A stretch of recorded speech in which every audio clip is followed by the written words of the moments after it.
reprocher au peuple congolais, c'est l'ignorance. On peut tout ignorer sauf ses droits. Sinon, on est très content et très disposé d'être un esclave. Aujourd'hui, nous parlons de droit des électeurs envers leurs élus, c'est-à-dire le droit d'un mandat envers ses mandataires. Nous avons constaté que ce droit est très méconnu de la part de la population et les mandataires de cette population dans les différentes chambres des représentants se servent de cette ignorance pour mater de plus en plus et davantage la population envers laquelle ils doivent la redevabilité. Alors, un fils du pays, un patriote, un avocat, donc un connaisseur du droit, a pensé à mettre sur pied un projet de loi portant code d'éthique et déontologie des députés et sénateurs en République démocratique du Congo. Ici, il veut rendre la redevabilité une obligation pour les élus envers leurs électeurs. Lui, c'est maître Yves Michel Biassalou. Il est avec nous sur ce plateau pour répondre à nos différentes questions. Et cela va faire le bonheur de vous qui avez l'occasion de suivre cette émission, mesdames, messieurs. Bonjour et bienvenue à vous. Bienvenue également à maître Yves Michel Biassalou. Merci, cher Benz, pour cette invitation. Je suis très enchanté. J'ai parlé de vous, j'ai dit que vous êtes un avocat, un patriote. Ça, je l'ai senti lors de nos différents échanges. Et est-ce que vous avez une autre présentation sur vous? Oui, surtout dans le cadre du présent projet de loi. Je suis président national du NASBEL, qu'on appelle Dynamique des vigiles du mandat, qui fonctionne depuis 2012. Dynamique des vigiles du mandat. C'est pas petit, ça. C'est pas petit. C'est quoi les contenus? C'est l'ensemble des citoyens qui suivent de très près les activités des élus. Ok, ok. Ah, ok. C'est pourquoi le projet de loi s'intéresse aux sénateurs, aux élus des élus, mais aussi aux élus directs de la population, qui sont les députés, que ce soit au niveau national ou au niveau provincial. Exact. Voilà. Un projet de loi qui s'intéresse à l'éthique et à la déontologie. C'est quoi la motivation? Oui, ce n'est pas un travail d'aujourd'hui. Je pense que la dynamique est née en 2012, au mois de février exactement. Et nous faisons ce qu'on appelle le monitoring des activités parlementaires, c'est-à-dire nous suivons de très près le travail qui se passe à l'Assemblée nationale. Moi, je suis capable de vous dire qu'à la séance de tel jour, tel député n'était pas dans la salle. Je suis capable de vous le dire, parce que même déjà au niveau de l'appel nominal, nous suivons de très près les présences. C'est un petit détail, mais très important. Petit détail parce que nous élisons nos représentants que l'on ne retrouve pas dans des plénières. Il est arrivé une fois que je constate qu'un élu n'est pas là, et j'ai appelé le responsable du Haut-Katanga, de la structure, je lui ai demandé d'appeler son député pour lui dire qu'il n'était pas à Kinshasa. Et nous l'avons atteint, je tais les noms. Nous l'avons atteint, nous lui avons demandé, mais honorable, il y a assemblée, il y a session parlementaire, vous êtes où? Parce que dans la salle, lorsqu'on a fait l'appel nominal, vous n'étiez pas là. Il était étonné. Est-ce que le règlement intérieur de ces assemblées n'ont pas prévu des sanctions? Mais il y a des sanctions lorsqu'un député loupe le trois quarts de la session, mais il est révocable. Lisez l'article 110 de la Constitution. Est-ce que c'est ce que nous voyons? Mais ça ne s'applique pas. Ce sont des promenards. Lorsqu'il y a session, ils sont à Dubaï, ils sont en Chine, ils sont en vacances, tout ça. Des fois, il y en a qui sont à Kinshasa, mais qui ne vont pas à l'Assemblée. Ils circulent dans la cité, partout, en train de faire de leur coopération et tout ça. Donc, nous arrivons jusqu'à ce niveau-là. Même au niveau d'accéder au rapport des vacances parlementaires. Moi, j'ai déjà eu à lire les rapports des vacances parlementaires d'un député de Kinshasa, où il parle de Kenya. Kenya, c'est au Katanga. Dans son rapport des vacances parlementaires, où il est censé parler de Kinshasa. Mais il est député national. Il est député national, bien sûr, mais ce n'est pas sa circonscription, en fait. Hein, il n'avait pas les réalités de là. C'était au fait du copier-coller, comme on dit. Donc, il a juste pris le rapport de quelqu'un d'autre, il en a fait le sien, et puis voilà. On s'est retrouvé comme ça dans un contexte où il ne fallait même pas parler de la commune de Kenya, et on voit la commune de Kenya dans ce rapport-là. Vous voyez, ça dit qu'il y a une légèreté dans la façon de faire le travail. Nous suivons tout ça de très près, et nous savons à qui nous faisons rapport. Est-ce que la population elle-même, le souverain primaire, éprouve vraiment un besoin dans le sens de voir ses élus se conformer aux missions qui leur sont confiées? Parce qu'on n'a pas encore vu une action de la part de la population pour revendiquer cela. Mais quand vous parlez de la population, je ne sais pas qui est-ce que vous voyez. Je suis population aussi. Je suis population. Ben, nous connaissons vous attendez les us et coutumes d'expression de la population. Non, mais est-ce que souvent, ce sont des marches, ils mettent des calicots. Est-ce que vous attendez que cette maman-là qui vend son foufou au marché vienne vous voir pour dire je veux revendiquer ceci, cela? Non. Mais nous sommes un peuple aussi. Moi, je fais partie de cette population. Et lorsque j'agis, c'est en tant que population. Si les personnes qui sont d'accord avec moi sont derrière moi, ça dit que c'est une partie de la population qui parle. Est-ce qu'il n'existe pas déjà un code d'éthique et déontologie au niveau des assemblées? À ma connaissance, non. Je sais qu'à part la Constitution, à part la loi électorale où on parle un peu de l'Assemblée nationale, il n'y a que les règlements intérieurs. Et les règlements intérieurs de l'Assemblée nationale parlent du fonctionnement de l'Assemblée nationale. Comment ça fonctionne. OK? Mais le projet de loi que nous amenons ne parle pas de l'Assemblée nationale en tant qu'institution. Parle plus de l'homme qu'on appelle député et sénateur. C'est-à-dire l'individu là. Comment il doit travailler. Quelles sont les valeurs éthiques qu'il doit observer dans son action. C'est ce que nous amenons. Parce que le comportement des élus, des députés comme des sénateurs, vous connaissez. J'ai déjà vu, moi, des députés comme ça, en train de se battre dans la rue. De se bagarrer comme ça dans la rue. Mais écoutez, moi je suis avocat de... vous exigez un peu plus. Parce que les missions des représentants sont bien définies par la Constitution. Effectivement. Ils votent des lois, oui. Ils contrôlent les institutions du pays et tout ça. Mais comment vous voulez encore leur ajouter un autre comportement qui aille en dehors ou au-delà de ce qui leur est demandé? Je n'ajoute pas un comportement. Ils ont des missions bien déterminées, comme vous venez très bien de le dire. Légiférer, contrôler le gouvernement, contrôler le fonctionnement des entreprises publiques et tout cela. Qui doivent le faire? Les députés. Le député, c'est qui? C'est un citoyen au-dessus du citoyen. C'est-à-dire c'est le représentant d'un autre citoyen. Vous voyez, ça dit, ça doit être une personne différente de la personne qu'il a choisie. Ce sont des citoyens modèles. Et ce sont des modèles de la société parce qu'ils représentent le citoyen congolais. Ça veut dire que ça doit être des personnes qui observent certains principes de vie. C'est-à-dire que ce sont des personnes qui ne doivent pas vivre comme tout le monde. Ça, c'est évident. Mais le problème ici, c'est quoi? C'est qu'aucune loi ne leur a dit que voici comment il faut vous comporter. Vous m'avez présenté, je suis avocat. Un avocat ne se comporte pas comme n'importe quel citoyen. Nous avons une déontologie à suivre. Moi, en tant qu'avocat, vous ne me verrez pas en culotte en train de me promener en ville. Non. Je suis avocat. Je ne peux pas. Vous n'allez pas me voir en état d'ébriété en train de circuler. Avocat. Vous ne me verrez pas danser dans une terrasse. Parce que je respecte mon éthique. Je respecte ma déontologie. Vous n'allez pas me voir en toge, à la main, en train d'acheter des choses au marché. Oui. En fait, nous avons déjà une éthique bien déterminée, bien fixée. Et dans notre vie, nous observons cela. Et ça nous permet d'être des citoyens modèles. C'est la même chose pour les élus. Les élus n'ont pas de guide. Ils n'ont pas de principes guides.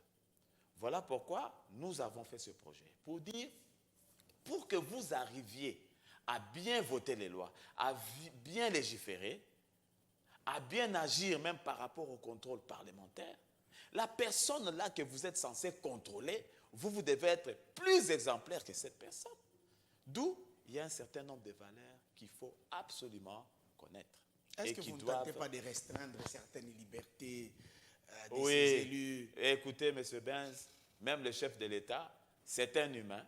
Il a besoin de vivre sa vie comme tout citoyen, mais il a des limites à cause de ses fonctions. Vous n'allez pas le voir entrer à tout endroit. Il peut bien vouloir y aller, mais compte tenu de sa qualité, il est limité. C'est un travail de sacrifice. Lorsque vous êtes élu, il y a des sacrifices qu'il faut faire. Il y a des choses que vous ne pouvez plus faire. Voilà. Donc ici, nous ne demandons pas trop, mais nous voulons rendre les députés un citoyen assez particulier. La masse n'a pas d'âme. C'est qui, en réalité, qui peut constater que l'élu se comporte mal et quelles sont les instances qui seront saisies, selon l'esprit de votre proposition de loi, pour accuser ces députés et quelles sont les sanctions diverses ou probables qu'on peut attendre après cette démarche menée de la part de la population? Je pense que pour arriver à répondre à votre question, il faudrait que je vous fasse quand même une petite quintessence de ce projet pour que vous puissiez comprendre à quel niveau se situe notre intervention. Lorsque vous voyez le titre premier, nous définissons certains termes que nous avons tirés de plusieurs constats que nous avons faits. Par exemple, les avantages.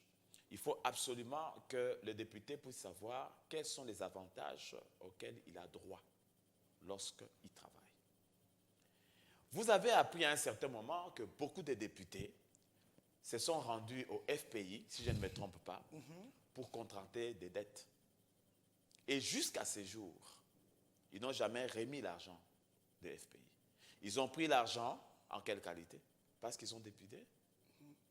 Est-ce que l'argent du FPI était destiné à financer les activités des députés? Quels sont les avantages qu'un député a normalement de par la loi? Parce que quand on est député, il y a la garantie. Tout le commun de mortels, on doit savoir... Ici, on demande des livrets parcellaires, on demande des garanties. C'est ce que je vous dis. Est-ce qu'on a droit à de tels avantages? Je vous donne un autre exemple. Une personne qui a une dette, c'est-à-dire on a sa dette par le gouvernement. Il va voir un député pour lui dire, je voudrais que vous interveniez pour moi, pour qu'on puisse me payer. Et il dit au député, je vais vous donner 40% de ce qu'on va me payer. Est-ce que c'est un avantage auquel le député a droit ou pas? Voilà. Nous parlons de conflit d'intérêts, famille immédiate. Vous avez vu, il y a des députés, ou je dirais des familles de députés à l'Assemblée nationale. Papa député, maman député, les deux enfants députés, le cousin député. Donc vous avez comme ça 10 membres d'une famille. Non. Je pense que ce n'est pas comme ça que les choses doivent se faire. Mais on ne peut pas refuser. Une seule famille peut offrir à la nation on ne peut pas refuser qu'il y ait des compétences extrêmes dans une même famille, mais je pense qu'il faudrait essayer aussi de réguler cela, parce que ça ne profite pas au pays. Nous avons parlé de cela. Jusqu'à quel niveau on peut accepter que 2 personnes d'une même lignée puissent se retrouver à l'Assemblée nationale? Nous avons fixé cela. Okay. Les intérêts des proches, c'est-à-dire dans les interventions, quel est l'intérêt poursuivi par un élu? Est-ce que c'est son propre intérêt ou l'intérêt d'un proche? Tout ça, nous avons fixé. Et en dehors de ça... Mais quand un député national introduit une motion, je ne sais pas, contre un membre du gouvernement, par exemple, et que celui-ci est rapidement rappelé dans son parti, où on lui dit, mais comment tu veux descendre un membre de ta propre famille politique? Et on a déjà vu des cas comme ça où les députés retirent même... leur signature. Justement. Est-ce que le projet a pris cela en compte? Oui, mais écoutez, ça, ce sont des déformations. Vous savez, un député du peuple au moment où il est élu, immédiatement, il doit se départir de sa veste de parti politique. Parce que là entre en jeu l'intérêt du peuple. D'abord, le peuple est apolitique. Il vous donne un mandat qui n'est vraiment pas politique. Parce que moi, je dis toujours qu'un député n'est pas un politicien. C'est ici, chez nous, que vous allez entendre des députés dire « Bissoba politicien ». Non. Certains En diront réalité, le contraire, maître, en réalité, parce que les députés se présentent au nom de leur appartenance politique. mais ça ne peut pas se faire. Ils vont Ça ne devant peut pas se une faire. population qui est divisée selon les formations politiques en place. Ceux de l'UDPS diront, nous élisons les députés de l'UDPS, ceux du PPRD font la même chose. Est-ce que cette population sera gênée de voir que son élu reste attaché à sa formation politique? Pourtant, c'est aussi l'une des motivations pour l'élire. Dans ce projet de loi, mon cher frère Benz, vous n'allez plus voir ça. Lorsque on élit un citoyen comme député, même s'il a été présenté par son parti politique, parce que la présentation par un parti politique, c'est quoi? Nous ne pouvons pas nous leurrer. C'est parce que peut-être la personne n'a pas l'argent. Il passe par un parti politique qui a les moyens et on lui donne de quoi, ce qu'il faut pour sa propagande et ainsi de suite. Et si nous voyons de quelle façon est faite notre loi électorale, c'est tout à fait normal que quelqu'un passe par un parti politique pour pouvoir se faire présenter à la population. Même si vous êtes élu après être présenté par un parti politique. Donc on peut déjà caresser le rêve de voir un jour une loi électorale qui insiste à ce que les candidats à la députation à différents échelons soient des indépendants. Eh bien sûr, c'est-à-dire on doit arriver à une loi qui va donner la liberté à tout le monde.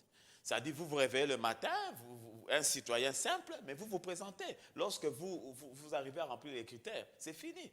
Ce sont des lois partisanes. Lorsqu'on doit dire que non, les candidats ne doivent venir que des partis politiques et des groupements religieux, ainsi de suite. Non. Tout citoyen a le droit de se présenter aux élections. Ça devait être comme ça et on doit aller à ça. Parce que la population choisit les meilleurs citoyens pour les représenter. Même s'ils sont présentés par un parti politique, du moment où vous êtes élu comme député, le parti politique vient à l'arrière-plan. Vous êtes d'abord député du peuple. Parce que votre mission, c'est pour l'intérêt du peuple. Ce n'est pas pour l'intérêt du parti politique. Et alors, ce que nous voyons maintenant, c'est le contraire. Lorsque le citoyen donne sa voix, parce que Prince, Benz, j'aime vous appeler Prince, je ne sais pas pourquoi. Ben, ça passe. Peut-être vous êtes d'une famille princière. Voilà. Donc, il est difficile. Aujourd'hui, je peux vous demander, il dit, prenez Kinshasa, dites-moi où est située la population de l'UDPS, où se situe la population du Palou. Est-ce que vous allez me dire, c'est dans quelle commune qu'on trouve la population de l'UDPS? Non. Pour que vous me disiez aujourd'hui que le député là qui a été élu n'a été élu que par les membres de l'UDPS. Non. Le secret de l'urne. Vous pouvez battre campagne à l'UDPS, ce n'est pas un problème. Mais ne dites pas que ce sont les membres de l'UDPS qui vous ont élu. Non. C'est le citoyen congolais qui vous a élu. Ouais. Et lorsque c'est le citoyen qui vous a donné mandat, parti politique, ça vient après. D'abord, vous êtes député du peuple. Votre mission, c'est légiférer en faveur du peuple. C'est contrôler le gouvernement en faveur du peuple. C'est-à-dire l'objectif, c'est l'intérêt du peuple. Alors, vous allez voir que, en tant que député, en tant que sénateur, c'est d'abord la population qui est à l'avant-plan. Les intérêts d'un parti politique ne se ressemblent pas aux intérêts du peuple. Le parti politique a pour mission, objectif, viser le pouvoir, chercher à diriger le pays et maintenir ce pouvoir. Mais la mission du député, ce n'est pas ça. C'est légiférer et contrôler l'action du gouvernement et des entreprises, ok, au profit du citoyen. Donc, c'est déjà deux missions différentes qu'on ne doit pas confondre. Mais ce que nous remarquons, c'est quoi? Lorsque la population élit ses députés. Après les élections, les partis politiques les récupèrent immédiatement pour les utiliser au profit des partis. Et là maintenant, puisque la mission et les objectifs d'un parti politique ne cadrent pas tout à fait avec les intérêts de la population, c'est ainsi que vous voyez les députés agir à contrario. C'est-à-dire, tout ce que les députés font n'a aucun effet sur le citoyen qui l'a mandaté. C'est quoi l'alternative? L'alternative, c'est quoi? Nous avons un principe.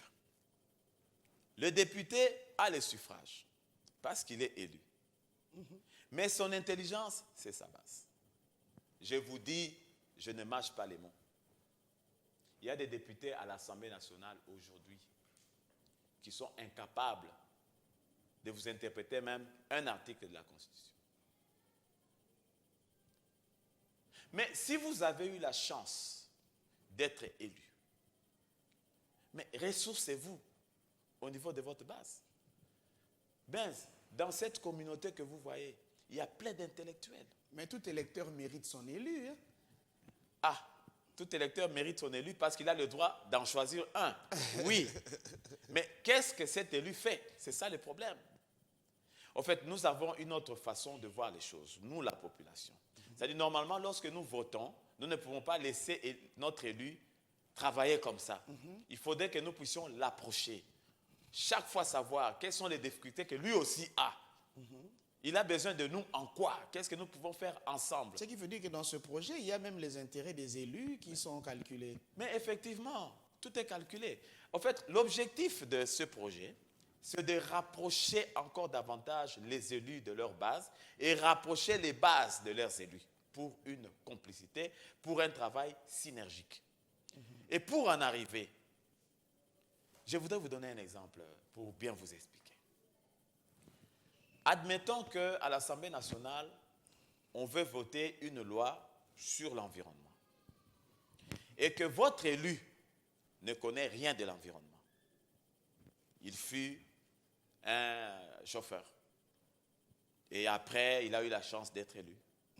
Mais puisqu'il ne connaît rien de l'environnement, il se dit, voilà, bon, j'ai la loi en main, bon, nous allons en vacances parlementaires, je descends à ma base pour m'enrichir. Il descend avec le projet à la base. Voilà, je paye l'argent dans une salle. Bana Changu, Boya, gars député Nabino, vous m'avez élu, je suis là, mais il y a une loi ici qui concerne l'environnement. Moi, je ne connais rien de ça. Alors, j'ai besoin de tous. C'était à Élise d'Air, à Bukavu, là-bas, les gens qui ont étudié, qui connaissent bien l'environnement et tout ça, venez un peu qu'on se rencontre, telle date. Les gens se rencontrent, voilà, ah, honorable, tout ça, dit voilà, il y a cette loi ici. Vous qui êtes formés dans le domaine, qu'est-ce que vous en pensez? Est-ce que vous pensez que cette loi est bonne pour vous? Bon, si on n'a pas le temps de discuter aujourd'hui, prenez le projet. Allez étudier, on se rencontre encore à telle date.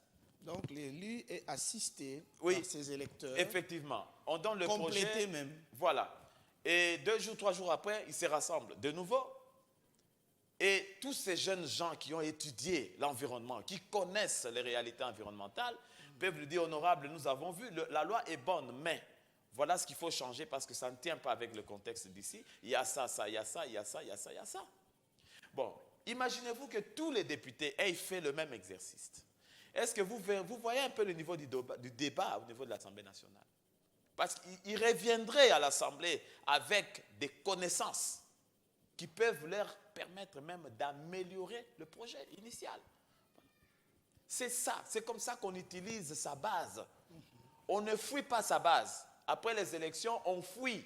À la base, on attend 5 ans pour revenir, pour dire encore, donnez-moi encore vos voix. Est-ce que selon l'esprit de ce projet de loi, vous prévoyez ces contacts, ces échanges seulement lors des vacances parlementaires, qui est d'ailleurs déjà reconnu par la Constitution, ou vous proposez d'autres mécanismes d'échange pendant l'exercice du mandat? Oui, c'est-à-dire la Constitution avait déjà ou pendant prévu. la session parlementaire.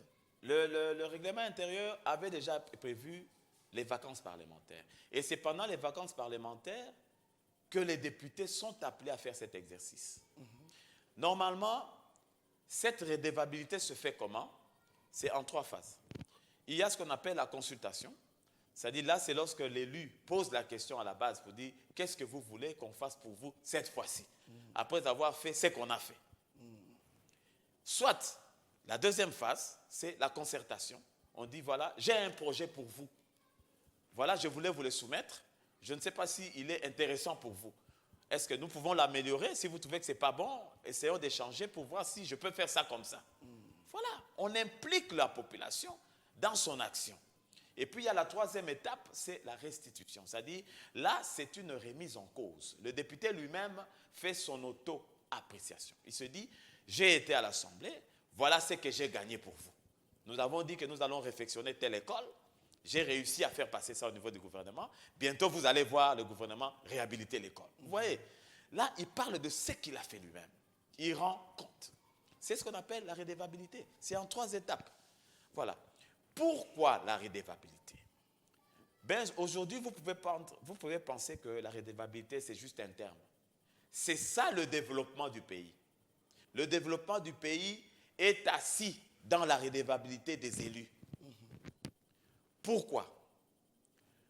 Lorsque un élu est redevable, il a la facilité d'accéder aux desiderata du peuple. Il a la facilité d'échanger sur les stratégies à appliquer pour réussir une politique publique.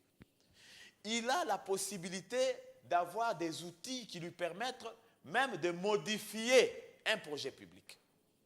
Vous voyez? Il a la possibilité de diriger ou d'orienter l'action gouvernementale. Parce qu'il va présenter un problème réel, une cible réelle, et qui va permettre au gouvernement aussi d'agir réellement sur la cible. Mais lorsque vous ne descendez pas à la base, lorsque vous ne captez pas les informations de la base à la source, vous désorientez le gouvernement. Parce que ces desiderata-là de la population, vous êtes censé les orienter vers le gouvernement pour avoir des réponses. Mais lorsque vous cernez déjà très mal le problème, à quelle solution vous vous attendez?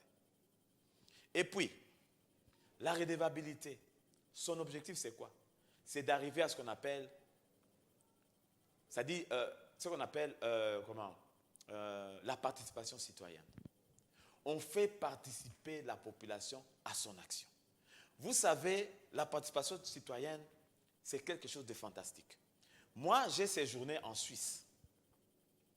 C'était en 2016. J'étais en Suisse et là où je dormais, j'ai entendu toquer à la porte. J'ouvre la porte, alors que j'étais en séjour juste de 12 jours. Un député entre. Il me dit, bonjour monsieur, je dis bonjour. Il dit, je suis député tel de votre canton et tout. Je dis, ok, qu'est-ce que vous voulez? Il dit, est-ce que vous avez appris le projet tel que j'étais en train de vouloir faire? Moi, je dis, je ne suis pas au courant parce que je ne suis pas d'ici. Il dit, ah, vous n'êtes pas d'ici? Ah, désolé. Mais voilà, il y a un projet comme ça, mais j'étais curieux de savoir. Il m'a expliqué le projet, il a dit, non, on a fait passer ça à la télé, tout ça. Alors, je voudrais obtenir votre avis sur le projet. Qu'est-ce que vous en pensez? Est-ce que dois-je le faire comme ça ou bien pas? Mais j'étais congolais. Je me suis dit, je ne connais pas votre pays. C'est difficile que je donne mon point de vue. Mais ce que j'ai aimé, ce que j'ai aimé, c'est de voir cette approche. Un député qui vient toquer à la porte et qui dit, je veux savoir comment vous, citoyens, vous avez censuré mon projet. Et il m'a fait participer à un projet que je ne connaissais pas. Donc voilà un peu le niveau des députés qui sont dans des pays développés. Ouais. Mais maître, pense à nos députés, avec tout ce qu'ils ont comme charge, avec les temps impartis pour les vacances parlementaires, période au cours de laquelle ils doivent faire ces consultations, mais aussi cette restitution. Même lors de la campagne, on voit qu'ils ne vont pas partout, ils envoient leurs représentants pour aller parler de maintenant. Cette fois-là, ils devront faire de porte à porte, de maison à maison, pour rencontrer cette base. Ou vous aviez pensé à d'autres mécanismes qui pourraient leur être faciles? Mais est-ce que... Je ne sais pas si c'est compliqué. Il faut d'abord savoir que les députés nationaux, les sénateurs, ne sont là que pour ce travail. Il n'y a rien d'autre. Ils ne sont là que pour ça. C'est-à-dire savoir qu'est-ce que le peuple veut, qu'est-ce qu'on doit faire pour le peuple et demander au gouvernement de le faire. Il n'y a que ça, il n'y a rien d'autre. Quand vous dites que non, voilà leur agenda, leur travail, quel agenda? Mais ils restent dans leur travail. On ne leur a pas demandé de faire autre chose, au-delà de ce qu'ils font. ou bien au-delà de leur mission. Il y a Mais même... nous voulons simplement une amélioration dans leur façon de travailler.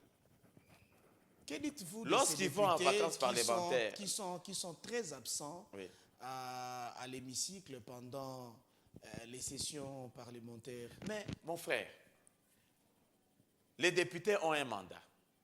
Leur travail, c'est d'aller travailler à l'Assemblée nationale.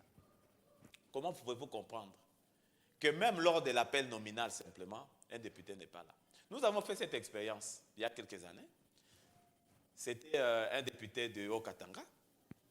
Nous avons suivi l'appel nominal, il n'était pas dans la salle. Et nous avons appelé le Haut-Katanga pour dire, appelez votre député, dites-lui qu'il n'est pas dans la salle. Il a reçu notre coup de fil. On a dit, honorable, mais il y a session. Mais apparemment, vous n'êtes pas dans la salle. On venait d'appeler votre nom. C'était silencieux. D'abord, il a dit, qui êtes-vous, tout ça? Comment vous pouvez? Il m'a dit, je suis citoyen. Et moi, je vous ai élu. Comment est-ce que lorsque vous devez aller parler de moi, vous n'êtes pas dans la salle? Ce n'est pas normal. Vous êtes élu pour ça. Et heureusement qu'il a été compréhensif et il a dit, excusez-moi, j'ai beaucoup de respect pour vous. Rassurez-vous qu'à partir d'aujourd'hui, je serai toujours là. Parce que c'est la première fois que j'entends un citoyen m'appeler et me dire que je ne suis pas dans la salle. C'est élémentaire. Ça peut paraître rien, mais c'est très sérieux. Mais ce n'est pas encore dans la coutume. Mais ça doit être dans la coutume. Alors, certains élus, vous venez devant la base, nous vous élisons pour un mandat de 5 ans, pour aller parler à notre place, nous représenter dans cette chambre, et puis vous êtes choisi pour travailler au sein du gouvernement. Est-ce que le projet de loi a pensé aussi à cette situation? Parce qu'il y a des élus, des électeurs, moi j'en ai rencontré plusieurs, qui ont regretté, on aimerait voir notre député dans l'hémicycle en train de parler de nous, mais comment on le voit plutôt dans l'exécutif au lieu d'être dans le législatif? Bon, je crois que la Constitution est claire, et puis même la Constitution, à son article 110, est clair. Je pense qu'il est dit là-bas que lorsqu'un député aspire à des charges gouvernementales, carrément son mandat s'arrête. Son mandat s'arrête et puis c'est fini. Il a le droit d'aller au gouvernement et de laisser son premier suppléant continuer. Ça, c'est prévu. Je pense qu'on ne pouvait pas penser au-delà de ce qui avait déjà été prévu. Ou bien à un souci du citoyen de te dire, mais non, écoutez, puisqu'il est déjà député, il n'a plus le droit d'aller de l'autre côté. Bon, ça peut-être venir, mais au niveau de notre projet de loi... Est-ce qu'on ne peut pas penser à verrouiller cette disposition-là? Bon, peut-être à l'avenir, ça peut arriver, mais ici, nous avons apporté certaines innovations qui constituent pratiquement, je dirais, une rupture avec ce qui s'est passé avant. Faites-nous découvrir voilà, ces innovations. Dans le cadre de ce projet ici, quels sont les facteurs de démarcation? À part la citation des valeurs qui doivent diriger, orienter l'action des élus, il y a des innovations majeures. À quel niveau? D'abord, à l'article 82. À l'article 82, nous avons introduit ce qu'on appelle la révocation populaire. D'ailleurs, j'informe à ceux qui nous suivent que le projet comporte 100 articles. 100 articles, oui. Donc, c'est du génie. Et ça a coûté du temps. Effectivement. Aussi ça fait des années que nous nous sommes mis et aujourd'hui le projet est là. Je pense qu'il va vraiment rencontrer... D'aucuns penseraient que vous avez activé une haine contre les élus. Non, c'est pas ça. Le souci, c'est de créer un autre système de travail qui puisse permettre à ce que les députés puissent bien travailler et que la population en tire vraiment profit. Et là, je parlais de l'article 82 où nous avons inséré ce qu'on appelle la révocation populaire. C'est une nouvelle notion, mais il le faut pour la RDC. Parce qu'il faut savoir, M. Benz, qu'aujourd'hui, on a réduit la citoyenneté au vote. Le citoyen n'est utile que pour voter. Lorsqu'il a voté, après le vote, c'est terminé. On n'a plus besoin de lui. Et on le bypass, on bénéficie de son vote, on en fait autre chose. Voilà, on en fait autre chose. Et on se dit sans se gêner que j'ai mes 5 ans. Donc le citoyen peut pleurer, il peut se fâcher, tant mieux. Je ne rentrerai pas après 5 ans. S'il ne veut pas de moi, j'aurai déjà gagné parce que dans les 5 ans, j'ai fait ce que j'ai fait. Et 5 ans après, il change de circonscription. Il change de circonscription, il va ailleurs, comme il a les moyens, il se dit, je vais arracher d'autres voies. Nous voulons mettre fin à ça. avec ce projet de loi, nous avons intégré ce qu'on appelle la révocation populaire. C'est-à-dire, c'est la possibilité pour le citoyen d'arrêter le mandat en cours. C'est-à-dire de révoquer un élu par une pétition. Wow. Vous voyez?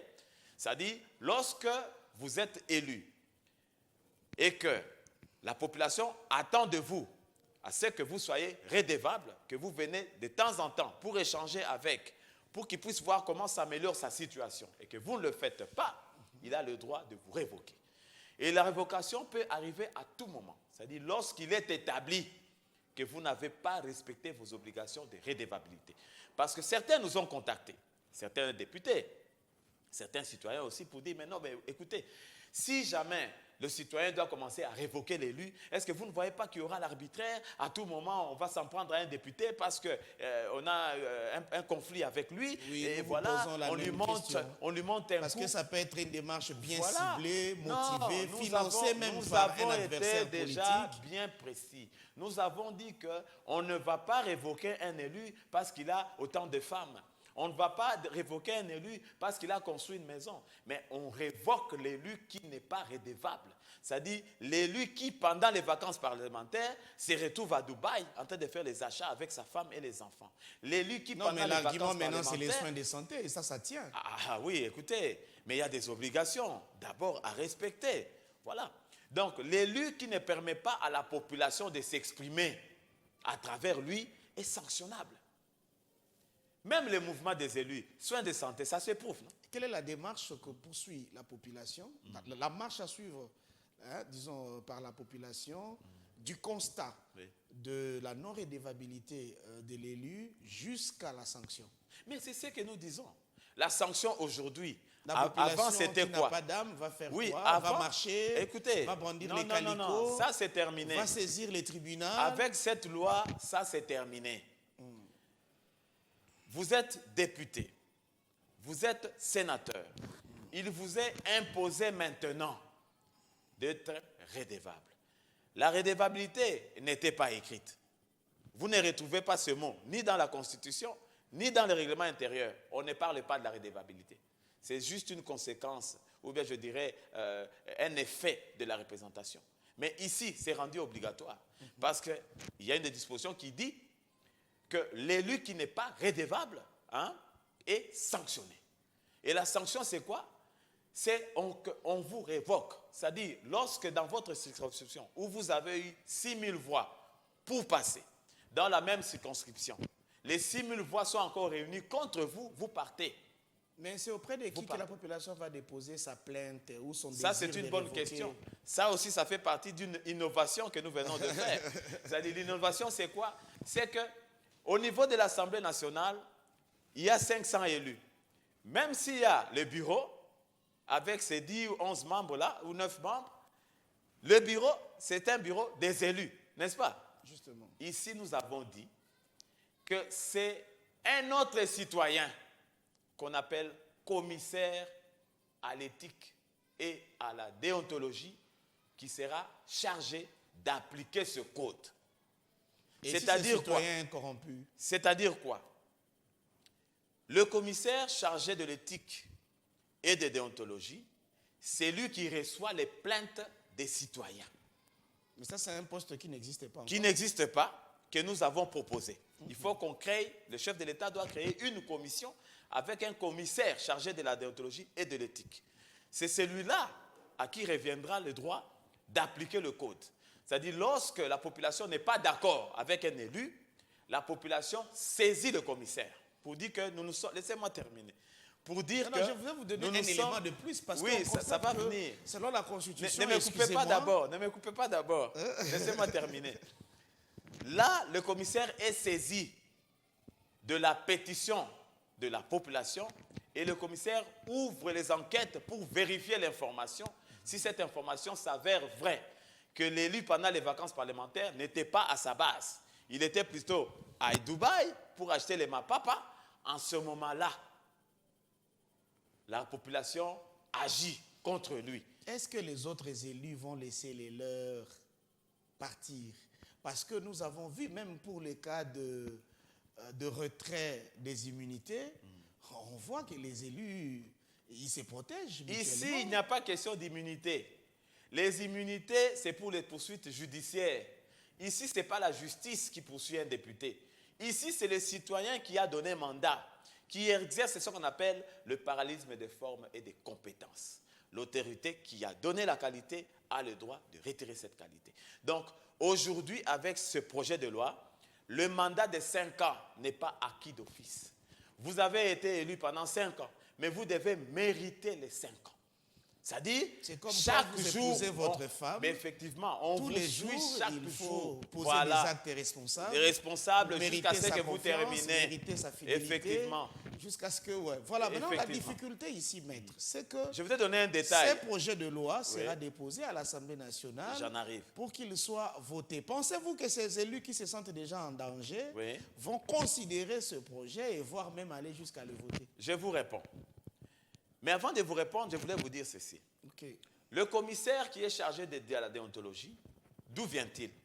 C'est une autre question.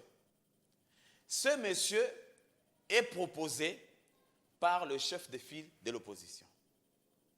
Ça devient compliqué. C'est le chef de file de l'opposition qui propose le commissaire pour être nommé par le chef de l'État. La Maintenant, difficulté de j'en présenter arrive. seulement le porte-parole de l'opposition, Voilà. nous la connaissons dans ce pays. Mais nous devons arriver à le faire. Comment vous pouvez accepter dans un pays où on ne sait pas qui est l'interlocuteur valable au niveau de l'opposition? Aujourd'hui, nous voyons l'opposition en mouvement.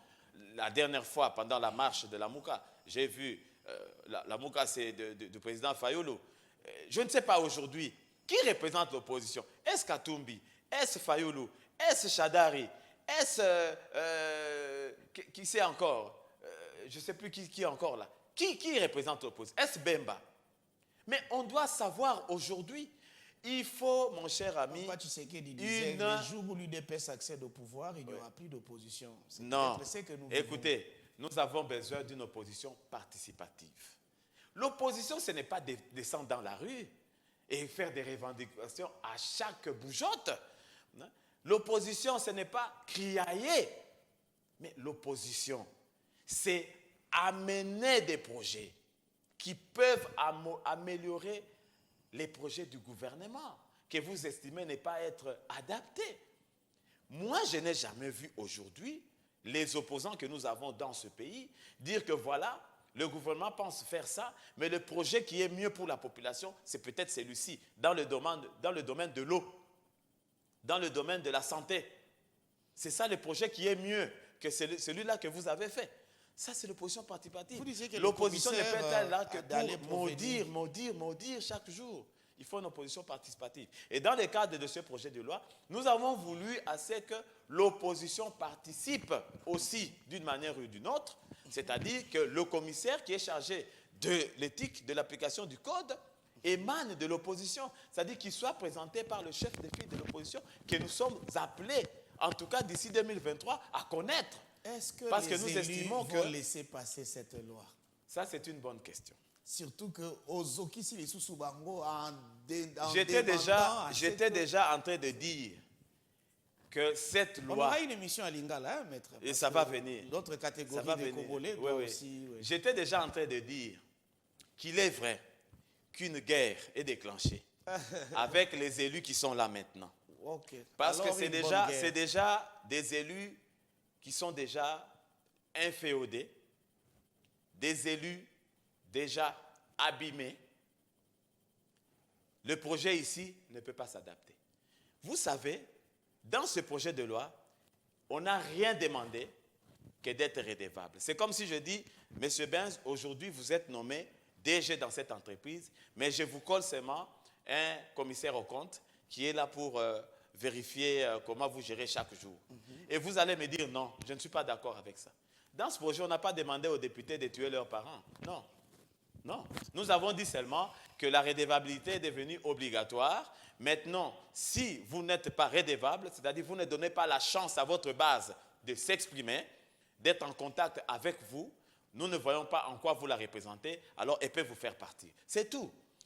Si un député se sait révocable aujourd'hui, il va améliorer sa façon de travailler. Déjà, vous comptez le déposer quelle période? Nous sommes à l'étape de la sensibilisation. C'est ce que nous sommes en train de faire. Là, je suis en train d'expliquer. Ce n'est pas pour rien que j'ai transpiré, pour que vous puissiez comprendre qu'il y a des choses très bonnes. La crainte, c'est que ce soit ici. déposé sous cette législature. Elle sera et déposée. Que les mêmes députés que vous déclarez Elle sera déposée. abîmés, Oui. soit ceux qui doivent mettre cela en étude et certainement Monsieur Benz, aller jusqu'au bout. vous savez que depuis que nous sommes dans ce pays, depuis que moi je suis né, je n'ai jamais vu des projets de loi qui sont votés au profit de la population.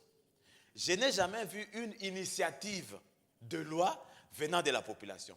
La plupart des projets de loi et des propositions que vous voyez, c'est pour des intérêts partisans. Quand vous regardez très bien, c'est pour positionner un individu, c'est pour déclasser un individu, c'est comme ça. Mais ici, c'est quoi? Nous voulons que la population reprenne son pouvoir sur ses élus.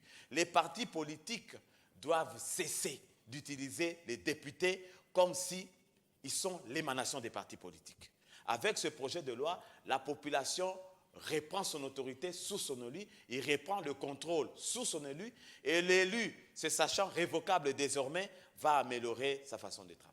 Donc, en 2023, par exemple, s'il y aura élection, je dirais parce qu'il y aura élection, parce que c'est ça la promesse qui nous est faite par les garants de la Constitution, le peuple lui-même pourra déjà brandir ses documents à ses prochains élus. Effectivement. En disant, jurez que vous allez vous soumettre Effectivement, à ceci. c'est des bonnes guerres.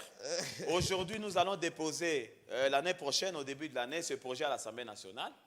Puisque c'est le peuple qui a demandé, la population dit, vous devez être obligatoirement contrôlé. Je veux que vous dépendiez de moi, pas de vos partis politiques. Que les députés qui refusent disent non. Parce que c'est que moi je ne comprends pas. Quand vous êtes représentant du peuple, et que le peuple lui-même vous demande une sanction de faire ça pour lui, et vous dites non, vous représentez qui? Parce que vous êtes censé parler le même langage. J'attends donc cette guerre-là. Maître Yves Michel, en tout cas, vous avez raison de transpirer. Et je pense que le peuple qui nous suit est très d'accord avec vous. Il sourit certainement en voyant qu'un des leurs a pu penser à leurs droits, a pu insister sur la redevabilité de leurs élus vis-à-vis d'eux et surtout de leurs intérêts. Nous sommes vraiment à la fin de notre émission, mais une ou deux questions rapidement avant de nous séparer.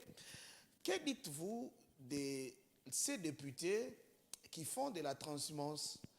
Vous êtes élu sur la liste PPRD, vous vous retrouvez demain dans l'Union sacrée où il y a les membres du PPRD dans la majorité, membres du PPRD dans l'opposition, alors que le peuple, en vous élisant, savait que vous devriez travailler aux côtés de X ou Y autorité morale ou au sein de X ou Y plateforme politique. Est-ce que ces aspects-là aussi sont pris en compte parmi les intérêts de la population dans le projet de loi? Oui, mais la démarcation ici, c'est quoi? Chez nous, avec ce projet de loi, il n'y a pas ça. Il n'y a pas d'opposition de députés du PPRD, il n'y a pas les députés de l'UDPS. Ici, ce sont les députés du peuple. Nous voulons rentrer à ça. C'est-à-dire, lorsque vous êtes député, on ne voit pas votre parti politique. On voit député en tant que représentant des citoyens, c'est tout.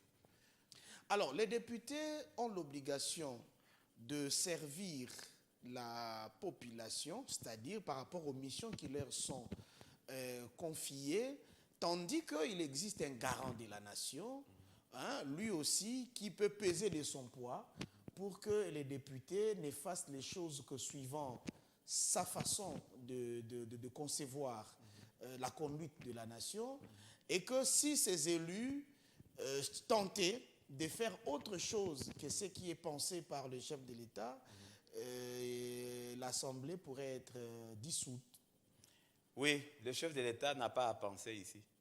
C'est la population qui pense. Et la dissolution, parce que la transhumance qu'on a connue il n'y a pas longtemps, l'une des raisons qui sont évoquées, c'est la peur de la dissolution du Parlement par le président de la République si on ne lui donne pas la majorité. Mais la majorité à laquelle on s'attend, le c'est cas laquelle? ici, on ne parle pas seulement de la majorité, mais on parle de toute vision du chef de l'État qui doit être appuyée aveuglément par les élus. Mais lorsque... Est-ce qu'à ce niveau-là, avez-vous aussi protégé les élus? Non, il y a ceci. Quand est-ce qu'un problème arrive au niveau de l'Assemblée? Quand est-ce que ce conflit arrive? C'est justement lorsqu'on met l'intérêt des partis politiques à l'avant-plan. C'est là qu'arrive ça. Quand on se dit que non, je ne m'identifie pas à cette majorité parce qu'elle n'est pas majorité, union sacrée ou quelque chose comme ça. Non, un élu du peuple, il n'y a pas cette histoire d'union sacrée. Vous êtes député et c'est l'intérêt du peuple qui est à l'avant-plan. Moi, je crois que aujourd'hui, le président Félix Tshisekedi a été élu. C'est sur base d'un programme. Il avait une vision que le peuple a acceptée. Et cette vision-là a fait que le peuple puisse choisir les députés qui allaient accompagner cette action. On parle de vision, pas la personne. Vision. OK? Ça veut dire que le peuple a choisi des députés qui devaient aider le chef de l'État, n'est-ce pas, à accomplir sa mission, à réaliser ses visées, mais à travers les élus. Ce sont les élus qui ont donné ce gouvernement. Qui doit travailler par rapport à cette vision du chef de l'État. Donc, lorsqu'on met l'intérêt du citoyen à l'avant-plan, à l'Assemblée nationale, il n'y a pas cette tentative de dissolution, parce que les gens doivent s'accorder, parce que c'est l'intérêt du peuple qui est à l'avant-plan. Mais lorsqu'on met les intérêts des partis à l'avant-plan, on arrive à cette situation chaotique. Dernière question, quels sont les canaux, les moyens que vous comptez utiliser pour que ce projet parvienne à la population congolaise tout entière afin, bien entendu, de bénéficier de son accompagnement? Oui, mais il y a tout un programme qui est fait. Là, déjà, c'est la sensibilisation. Je suis passé chez vous pour m'exprimer. Il y a un certain nombre de conférences qui sont prévues. Il y a des partis politiques qui m'ont déjà invité où je suis allé expliquer le projet. Et il y a même un programme pour faire le tour de la RDC. Je pense que je serai obligé de descendre dans toutes les provinces pour essayer de sensibiliser par rapport à cela. Et déjà, je profite de votre plateau pour demander déjà, à la population. Vous avez 2 minutes devant la caméra. Regardez la caméra. Dites votre message à la population. Oui. Quant à moi, je vous garantis que nous, la presse, nous allons aussi vous accompagner dans cette campagne. Merci beaucoup. Ça, c'est notre contribution. Merci beaucoup pour votre contribution. 2 minutes devant la caméra, on va clore l'émission. À la population congolaise de pouvoir faire de ce projet le sien. Parce que c'est ce projet de loi ici qui ne vise personne. C'est un projet de loi qui veut simplement remettre l'autorité de la population à la population. Même lorsqu'on parle du peuple d'abord, ça veut dire que c'est le peuple qui décide d'abord. Quand on parle du peuple d'abord, ça veut dire que tous les projets qui sont développés à l'Assemblée nationale sont d'abord au profit du peuple. Quand on parle du peuple d'abord, ça veut dire que toutes les décisions et les actions du gouvernement sont au profit de la population. Mais pour qu'on en arrive là, le peuple, en tant qu'acteur majeur de la Constitution, doit retrouver sa place. Donc avec ce projet, la population a la possibilité encore de pouvoir garder ses élus avec lui pendant les 5 ans et de pouvoir les sanctionner en cas de besoin. Et je demande en même temps aussi aux députés dignes de ce nom, ceux-là qui se disent que je suis intéressé par ce projet parce que c'est un projet qui me remet à l'ordre, de venir nous contacter pour que nous puissions ensemble aller avec le projet et que les députés qui estiment être capables de pouvoir amener le projet avec nous au Parlement puissent nous contacter et nous allons évoluer ensemble. Il s'appelle Yves Michel Biassalou, il est avocat.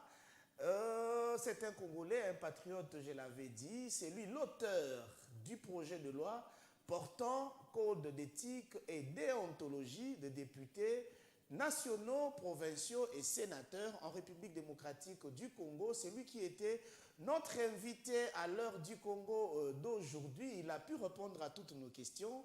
Et vous, à travers les numéros qui affichent au bas de notre écran, continuez à nous envoyer des questions, des invitations aussi, parce que Maître est prêt à répondre à vos rendez-vous, conférences, émissions à la télé, à la radio, etc.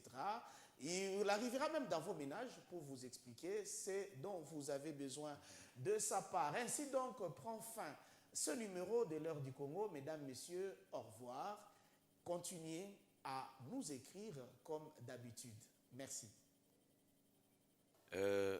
Cher Benz, je suis très enchanté de votre invitation et de cette émission qui vient de se passer.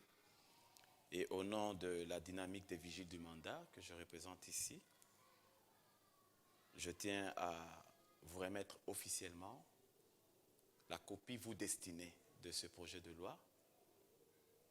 Et je connais votre sens de patriotisme. Et je connais le combat que vous menez pour voir le pays avancer. C'est un outil qui peut aussi nous aider à avancer dans le combat que vous menez aussi. Voilà pourquoi je tenais à vous remettre officiellement la copie de ce projet de loi pour que vous en fassiez aussi œuvre utile. Merci beaucoup. J'ai été personnellement très enchanté à découvrir qu'il existe parmi nous, population congolaise, ceux qui réfléchissent profondément pour apporter des solutions aux problèmes qui sont les nôtres. Ce projet de loi, je le bénis, j'en fais mien et je demande à toute la presse congolaise de faire la même chose, car ça ne sera que signe du dédouanement de notre devoir, de notre responsabilité vis-à-vis de la population congolaise qui s'identifie à nous. Une fois encore, merci beaucoup pour l'initiative et merci pour ces beaux cadeaux.